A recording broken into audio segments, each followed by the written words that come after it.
Hi mga Marcy! Another day, another vlog. My name is Miriam, ang inyong kadama dito sa Middle East.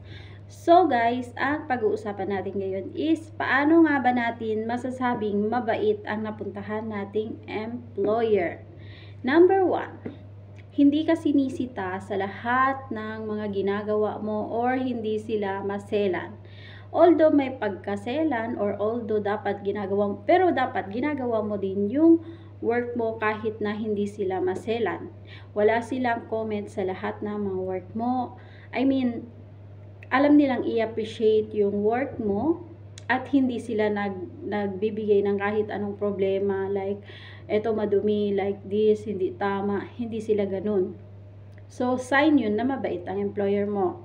Number 2, connected ka sa wifi, libre ang necessities mo, at hindi naka-limit ang paggamit mo ng cellphone mo.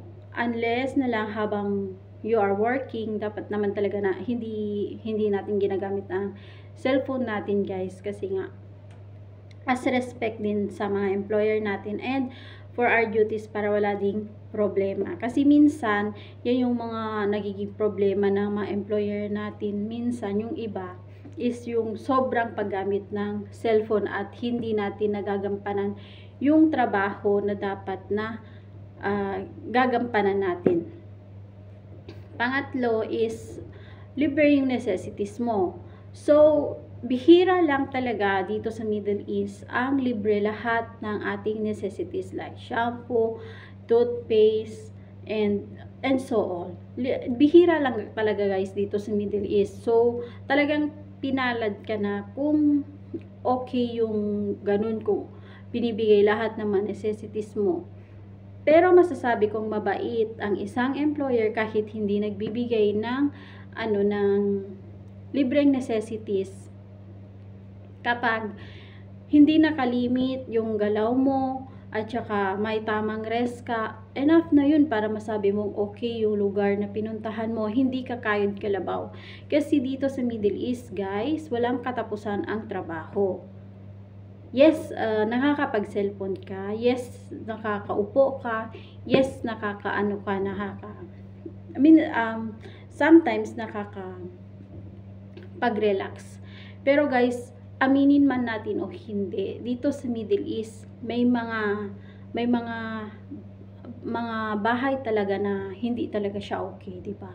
Kasi wala kang upo, maraming utos, at saka maraming trabaho. Yun talaga guys yung isang nakaka-stress dito sa Middle East, lalo dito sa Middle East, di ba? Alam naman natin na dito sa Middle East guys is makain sila, lagi silang nagpapaluto, mahilig silang kumain dito guys, yung mga amo. And then, so yun, back to our topic. Pang-apat is may tamang rest ka. Like example, kahit nasa stay at home yung mga amo mo, hindi sila mautos, hindi nila binabantayan yung galaw mo. That's what I mean.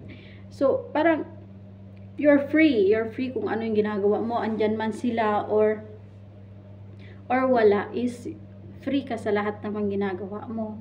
And nakakapagluto ka ng gusto mong lutuin, and of course pinapakain ka ng tama at pinapasahon. Yun yung importante guys.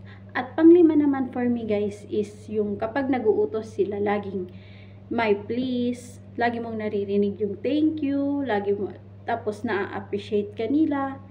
Para dun, yung mga bagay na yun is, dun ko masasabing mabait ang employer ko. Kasi first 3 months talaga guys is susubukin talaga yung pasensya natin dyan.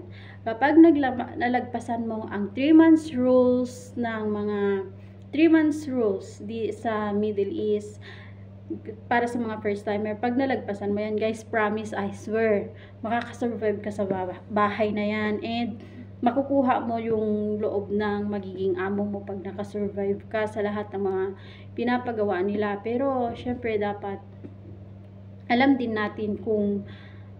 din natin sa sarili natin kung kaya man natin yung 3 months na yun. Kasi for me guys lahat ng lahat ng napuntahan kong amo. So, sa Hong Kong lang talaga ako guys, hindi nag-survive. Galing ako sa Hong Kong, hindi talaga ako nag-survive sa Hong Kong. Mas pinili ko dito sa Middle East. Bakit? Free ka sa lahat ng gagawin mo. Nakakagalaw ka. Hindi nakalimit. Although sa Hong Kong, weekly day off. Pero guys, ang lifestyle, hindi ko kakayanin guys. Kaya mas gusto ko pa sa Middle East. So, back to our topic. Yun na nga guys. Basta ang alam ko guys, kapag mayroon yung mga 5 yan na nasabi ko sa amo ko, for sure, sa amo nyo, for sure guys, totoo yung sinabi ko, for sure mabait yan. At saka may puso sila, alam nila yung hirap at pakiramdam mo bilang isang katulong. Yun dapat tire-respeto kanila guys. Oh, yun talaga yung dapat. Give respect to them and then ibabalik nila yung respetong yun sa'yo. Kasi guys, ang mga Muslim, hindi yan sila mapagtanim ng sama ng loob. Parang after 30 minutes, 40 minutes, okay na yan sila. Hindi sila gaya ng mga Pinoy na aabot pa yan ng 10 years, 1 year, 1 month bago maghilom yung tampuhan dito guys sa Middle East. Pagkatulong kanila, pakikisamahan mo sila at pakikisamahan ka rin nila. So yun lang talaga guys yung masasabi ko. Tiyaga, pasensya talaga yung kailangan natin dito sa Middle East. Yun talaga yung importante guys, pasensya. So yun na nga guys, back to our topic ulit. Basta pag meron yung 5 yun na sabi ko guys, congrats, nasa tamang amo tayo. So guys, yan lang, bye bye, thank you for watching, bye bye.